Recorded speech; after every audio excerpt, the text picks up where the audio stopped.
Ever since Zimbabwe attained their independence in 1980, the country's public sector has grown in leaps and bounds. President Robert Mugabe needed a bloated public sector to soak up his political appointees, the building blocks of his power base. The size of the army, for example, expanded from Ian Smith's 2 brigades to 5 brigades. If Smith needed 2 brigades to fight a civil war, why should Mugabe need 5 brigades when the war was over? He had no war to fight. It beggars belief. The bloated public sector has been a curse to the nation because it is a burden to the wealth-generating private sector. And even the parastatals like ZESA and NRZ, we should produce wealth, have to become a heavy burden. They are notoriously wasteful through mismanagement and corruption. Finance Minister Ncube has promised to retrench the bloated public sector in his 2018 to 2020 Transitional Stabilization Program, TPS, economic blueprint. This is not the first time government has promised to do this. Zanu PF acknowledged the need to reduce the bloated public sector as far back as 1990, when the party adopted the country's first of 2 5-year economic structural adjustment programs, ESAP. The ESAP programs failed to reduce the bloated public sector because government lacked the political will. Now the regime tells us it is not going to retrench any public sector workers because it is now too expensive to do so.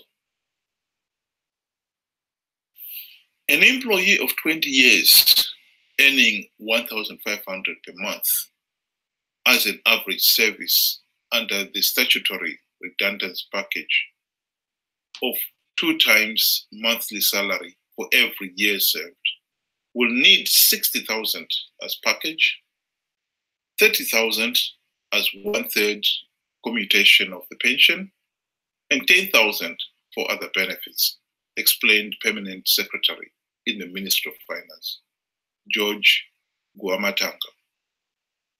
It means finding $100,000 tomorrow for that person. Even if you are to say it should be payable in a normal payback period, for any retrenchment to be viable, it should be paid back in 2 years. This kind of structure does not pay back in 2 years. It is therefore not viable and sustainable for government to consider a redundancy program at this particular moment in time. It is misplaced. Finance Minister Professor Ncube concurred. We are only dealing with fundamentals, he said. Retrenchments are costly at this time. Zimbabwe's private sector has all but collapsed, sending unemployment into the stratosphere of 90%, and in turn, forcing government revenue to shrink like water in a shallow pool. So more and more of the little collected revenue has gone into paying the bloated public sector wage bill. It is now guzzling up to 84% of the revenue, way above the norm of 30 to 40% marks. In 2016, President Mugabe admitted that government was being swindled of up to $15 billion in diamond revenue. The nation expected President Mnangagwa to deal with such a problem after he took over in the November 2017 coup. It has been now over a year since, and still not even one diamond swindler has been arrested and not even $1 recovered. Minister Ncube promised to attract investors in pursuance of President Mnangagwa's Zimbabwe is open for business call. The flood of investors has never materialized. The country's failure to hold free, fair, and credible elections has left no investor in any doubt that Zimbabwe was still a pariah state, and investors do not do business in pariah states.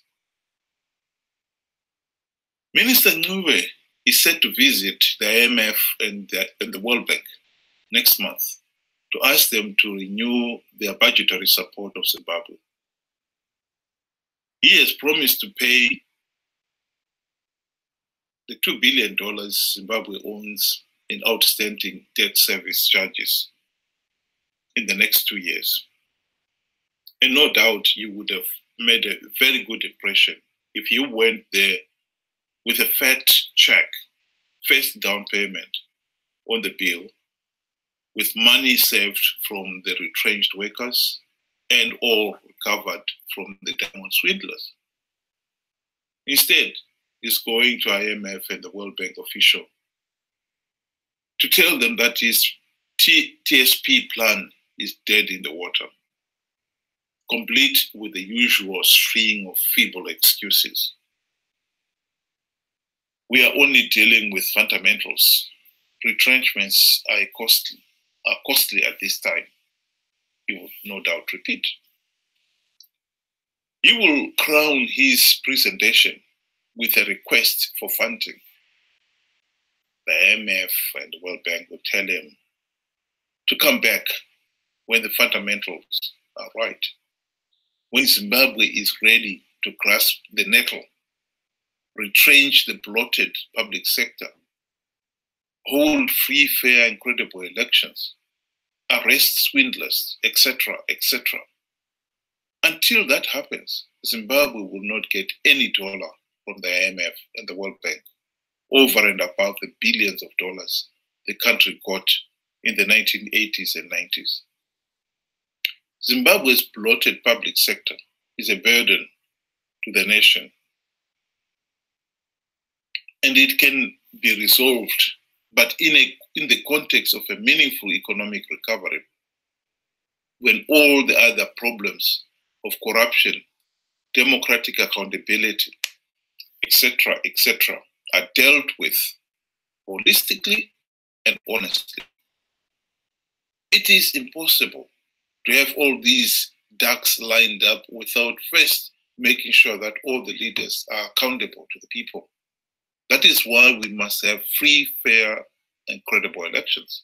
It is a prerequisite for economic recovery. Thank you.